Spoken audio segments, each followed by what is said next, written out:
I noticed the numbers in the room. Obviously, the roster is huge. You mentioned 45, and it feels like there was more kids than that in there. But what I've come to understand is you're not the man the moment you walk on here all 4 years necessarily. You got to work to get there. You got somebody nipping at your heels the whole time, right? Yeah, so that's one of the things that's hard. We have New England place finishers. We have, Jersey place finishers that can't break our lineup. And people are like, what's going on? Kids that placed at Virginia Beach.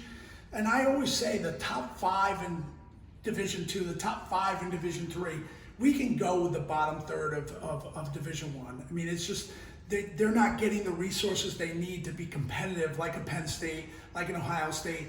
So those bottom third of the Division I programs that are not, quite frankly, they're not funded properly to compete. They're going into a knife fight with a butter knife, and Penn State's got a sword. So with us, then it comes down to if they don't have scholarship money, at the end of the day, we're right there. We're competitive with them with our merit packages. So the only thing they have on us is they have the D1 experience versus D3. The difference is we're one of the Power Fives of Division III, and they're one of the bottom thirds, bottom 10 teams of Division I. So I would argue, what kind of experience do you want? Do you want an experience where you get to win a lot and you get to travel and you get to wrestle?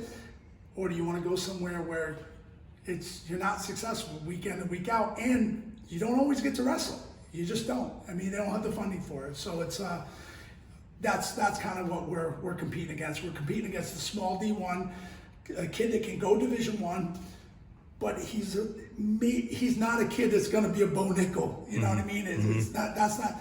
They're a fringe kid that could be maybe a national qualifier for Division I, because let's be honest, almost half the Division I kids make the national tournament, right?